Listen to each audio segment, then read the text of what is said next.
I, 29F, am going through a really tough time right now. My stepfather, Mark, 58M, passed away suddenly from a heart attack about 2 months ago. It was a huge shock for everyone, especially my mom, Deborah, 55F. Mark had been in my life since I was 10 years old when he married my mom, and I always saw him as my real dad. To give you some backstory, my biological father left when I was just a baby. Mom raised me on her own for years, working 2 jobs to make ends meet. When she met Mark, it was like our lives did a complete 180. He was kind, successful, and treated us both like we were the most precious things in the world. I remember being skeptical at first. I'd seen Mom get her heart broken before, and I was protective of her. But Mark won me over with his patience and genuine interest in my life. He never tried to replace my bio dad, but he stepped up in all the ways that mattered. He came to every school event, taught me to drive, and even walked me down the aisle at my wedding.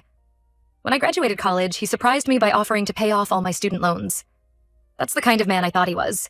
Generous, loving, and devoted to his family. Mom and Mark seemed to have the perfect marriage. They were always affectionate, rarely argued, and genuinely enjoyed each other's company. They traveled a lot and had loads of shared hobbies. I used to joke that they were more like newlyweds than a couple who'd been together for nearly 2 decades. That's why it was such a shock when we discovered the truth after Mark's death. We were going through his things, trying to sort out his affairs, when we found a burner phone hidden in his desk drawer. Mom almost didn't look through it, but curiosity got the better of her. That's when our world came crashing down. The phone was full of messages and photos exchanged with my mom's cousin, Jenna, 52F. It quickly became clear that they'd been having an affair for the past 8 years. I felt sick to my stomach reading through their exchanges, the pet names, the secret meetups, the plans they'd made for a future together. Jenna has always been the black sheep of the family. She married young to a wealthy older man, Tom, and has spent most of her adult life as a socialite. She and my mom used to be close when they were younger, but they drifted apart over the years. Jenna always seemed to look down on my mom for working a regular job and not being part of the country club set. Before we could even process this betrayal, Jenna showed up at our house. She was crying and demanding to speak to my mom. At first, we thought she was there to offer condolences, but then she launched into a confession about her affair with Mark. She showed my mom even more evidence. Emails, hotel receipts, photos from their secret vacations together. Jenna claimed that she and Mark were deeply in love and had been planning to leave their spouses to be together. She said the only reason they hadn't done it yet was because Mark was worried about hurting my mom and me. I don't know if I believe that. It seems more likely they were both too cowardly to face the consequences of their actions. My mom was absolutely shattered. She couldn't stop crying and asking what she'd done wrong, why she wasn't enough for Mark. It broke my heart to see her like that. I was angry at Mark for putting her through this and furious at Jenna for having the audacity to show up and twist the knife. But Jenna wasn't done dropping bombshells. She started insisting that she deserved a portion of Mark's estate. Her reasoning was that since they were in a long-term relationship, she should be entitled to some of his assets and life insurance payout. She even had the nerve to say that Mark would have wanted her to be taken care of. When we refused, Jenna got nasty. She threatened to contest the will and expose the affair publicly if we didn't agree to give her a share. She said she had emails from Mark promising to leave her money, though she conveniently couldn't produce them. My mom was so overwhelmed and distraught that she actually considered giving in to Jenna's demands just to make her go away. But I refused to let that happen. Mark may have cheated, but that didn't mean this woman deserved any of his money. Legally and morally, it belonged to my mom and me. I told Jenna in no uncertain terms that she wouldn't be getting a penny. I reminded her that she was nothing more than Mark's mistress, and that she had no legal claim to anything. This set her off. She started screaming at us, calling us greedy and heartless.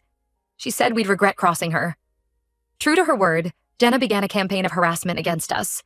She bombarded us with calls and messages at all hours. When we blocked her number, she started reaching out to other family members and mutual friends, spinning a sob story about how we were denying her what she was owed. Her adult children even got involved, sending us guilt-tripping messages about how their mom deserved compensation for all the years she'd devoted to Mark. It was surreal to be painted as the bad guys in this situation when we were the ones who'd been betrayed. The constant pressure and drama was taking a huge toll on my mom. She could barely eat or sleep, and she'd cry at the drop of a hat. I hated seeing her like this and knew I had to do something to make it stop. That's when I decided to fight fire with fire. If Jenna wanted to play dirty, I could play dirty too. I started doing some digging, reaching out to old family friends and acquaintances who might have dirt on Jenna. What I discovered was even worse than I'd imagined. Not only had Jenna been cheating on her husband Tom with Mark, but she was currently involved with another married man as well. This guy, let's call him Dave, was a fellow country club member whose wife was battling cancer. I gathered all the evidence I could find of both affairs. Text messages, photos, hotel receipts, everything. Then I posted it all on social media for everyone to see, including Jenna's husband and kids. I made sure to tag relevant family members so it would spread quickly. In the post, I laid out the whole sordid story. I exposed Mark and Jenna's affair too, figuring there was no point in protecting Mark's reputation anymore. I detailed how Jenna had shown up after the funeral to demand money, and how she'd been harassing us ever since. The response was immediate and explosive. Jenna's carefully curated society wife image crumbled overnight. Her husband left her. Her kids refused to speak to her, and she's become a pariah in the country club circles she once ruled. She's still threatening legal action, but our lawyer says she doesn't have a leg to stand on. He's confident that even if she tries to contest the will, she won't get anywhere. I thought I'd feel victorious after taking Jenna down, but instead I just feel drained. The whole situation is such a mess, and it feels like it's tainted all my memories of Mark. I'm struggling to reconcile the loving stepfather I knew with the man who could betray us like this. The biggest problem now is that my mom is really upset with me for what I did. She says I went too far, and that I've damaged Mark's legacy. A lot of our family members agree and are calling me spiteful and vindictive. But I don't think I did anything wrong. Jenna and Mark made their choices, and now they, or Mark's memory at least, have to face the consequences. I was just protecting what's rightfully ours. My mom is the wronged party here, not Jenna. Why should we give up half of our inheritance to the woman who helped destroy our family? I know my mom is still grieving and processing everything, so I'm trying to be patient. But it hurts that she seems more concerned with preserving Mark's reputation than standing up for herself. I was only looking out for her best interests. Am I really the asshole here? Should I have just kept quiet and given Jenna what she wanted? I don't think I could have lived with myself if I did that. But now I'm starting to question if I went too far. I'd appreciate any outside perspectives on this messy situation. Update 1. It's been about 3 weeks since my last post, and unfortunately, things have only gotten more complicated and painful. The fallout from my actions continues to ripple through my family, and I'm starting to wonder if the cost was too high. My mom is still barely speaking to me. She's moved out of our house, the home she shared with Mark for nearly 2 decades, and is staying with her sister, my Aunt Karen. Every time I try to reach out, she either ignores me or responds with short, cold messages. It's killing me to be cut off from her like this when we've always been so close. To give you some context, my mom and I have always had a special bond. When it was just the two of us against the world, we became not just mother and daughter, but best friends. We've always been able to talk about anything. She was the first person I called with any news, good or bad. The fact that she's shutting me out now is devastating. I finally managed to have a real conversation with her last week, but it didn't go well. She told me that she's ashamed of my behavior and thinks I acted out of selfishness and spite rather than concern for her. According to her, I've made this whole situation 100 times worse and more painful than it needed to be. I tried to explain again that I was just trying to protect us from Jenna's manipulations and extortion attempts. I reminded her of how Jenna had threatened us and tried to bully her way into Mark's inheritance. But my mom wasn't having it. She said that by exposing everything publicly, I've ensured that she'll never be able to move past this, or remember Mark without pain and anger. She feels like I've tainted all of her happy memories. What hurt the most was when she said she doesn't recognize the person I've become and that she raised me to be better than this. She actually told me that right now, she doesn't even want me in her life. That felt like a knife to the heart. I know grief can make people lash out, but I never expected my own mother to turn on me like this. It makes me question if I really did do the wrong thing, even though I still believe I was justified. To make matters more complicated, Mark's family is now getting involved. His brother Jack reached out to tell me that they're planning to contest the will. Apparently, they don't think I deserve to inherit anything after dragging Mark's name through the mud. They say that since I'm not his biological child, I have no right to his money if I'm not going to protect his legacy. This has brought up a lot of painful memories and insecurities for me. When Mark first came into our lives, his family wasn't thrilled about him marrying a woman with a kid. They were always polite to me, but I could sense their reservations. Over the years, I thought we'd moved past that, and that they'd accepted me as part of the family. Now it feels like they're using this situation as an excuse to push me out. I'm hurt and angry that they would try to cut me out like this. Mark raised me since I was 10. He was my dad in every way that mattered. We were extremely close, and I know he would have wanted me to inherit. It feels like a betrayal of his memory for them to try and take that away from me now. Our lawyer says they don't have much of a case, but it's still causing me a lot of stress. Between this and the ongoing drama with Jenna, I feel like I'm fighting battles on all sides. And the one person I want to lean on most, my mom, isn't there for me. I'm starting to wonder if any of this was worth it. Yes, we've kept Jenna from getting her hands on the inheritance. But at what cost? I've potentially destroyed my relationship with my mom. Extended family members I was once close to now want nothing to do with me. And I'm facing a costly legal battle that's draining the very inheritance I was trying to protect. There are moments where I consider just giving in and splitting the money with Jenna and Mark's family just to make all of this go away. But then I remember how manipulative and cruel Jenna was, how she was ready to blackmail us, and my resolve strengthens. I know that giving in would be letting Mark and my mom down. The stress is really starting to get to me. I'm having trouble sleeping and concentrating at work. I've lost weight because I can barely eat. My husband is worried about me and keeps suggesting I talk to someone, but I don't know how to even begin explaining this mess to a stranger. I just wish I knew how to fix things with my mom. I miss her so much and hate that she sees me as the villain in all this. I've tried apologizing, but she doesn't want to hear it. I've sent flowers, letters, even tried to visit, but she won't see me. Part of me wants to respect her wishes and give her space, but another part is terrified that if I do that, I'll lose her forever. I keep replaying our last conversation in my head, wondering if there was something I could have said differently to make her understand. I'm at a loss for what to do next. This whole situation has become such a tangled mess, and I don't know how to start unraveling it. I have never imagined that trying to protect my mom would end up costing me my relationship with her. I don't know how to move forward from here. Update 2. It's been about 2 months since my last update, and I'm sorry to say that things have only gotten worse. The legal battles are in full swing now, with both Jenna and Mark's family aggressively contesting the will. Our lawyer is doing his best, but it's a long and expensive process that's draining me both financially and emotionally. What's even more devastating is that my relationship with my mom seems to be permanently damaged. She's still living with my aunt, and has made it clear she has no interest in reconciling anytime soon. The last time we spoke, she told me that she's decided to support Mark's family in contesting the will. She says that since I've betrayed Mark's memory, I don't deserve his inheritance. I was shocked and hurt beyond words. It feels like my own mother has completely abandoned me. I tried to remind her of all the years Mark and I spent together, how he always treated me as his own daughter. But she just accused me of using him for his money, and said that a real daughter would have protected his reputation no matter what. This has caused a huge rift in our extended family. Some relatives are siding with my mom and Mark's family, while others support me. Family gatherings have become tense affairs full of awkward silences and pointed comments. I've stopped attending most of them because I can't stand the hostile atmosphere. My cousin Amy, who's always been like a sister to me, tried to play peacemaker at a recent family dinner. She suggested that maybe if I apologized publicly and retracted my social media posts, everyone could start to move past this.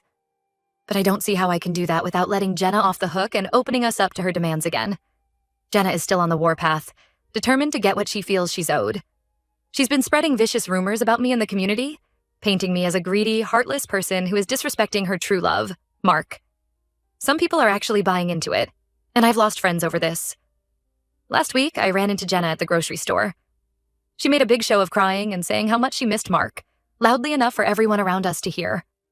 When I tried to hurry away, she followed me, asking how I could be so cruel to my poor, grieving mother by putting her through this legal battle. It took everything in me not to scream at her right there in the produce aisle. The stress of everything is really taking a toll on me. I'm having trouble sleeping and concentrating at work. Some days I can barely get out of bed, overwhelmed by the weight of it all.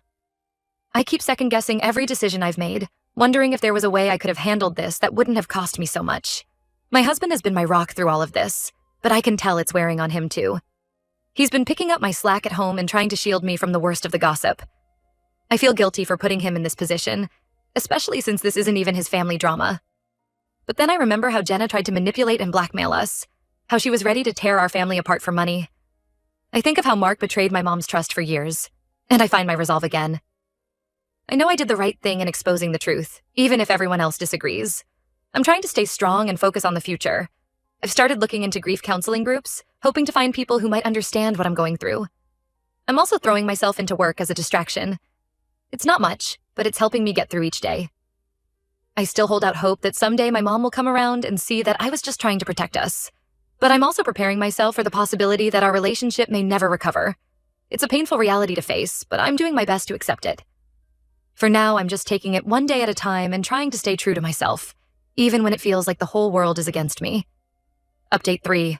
It's been 6 months since this nightmare began, and I've finally reached a turning point. After months of legal battles, stress, and heartache, I've made the difficult decision to walk away from it all. I met with our lawyer last week, and he laid out the reality of the situation. While we might eventually win the case, it could take years and drain most of the inheritance in legal fees. And even if we won, the personal cost would be immeasurable.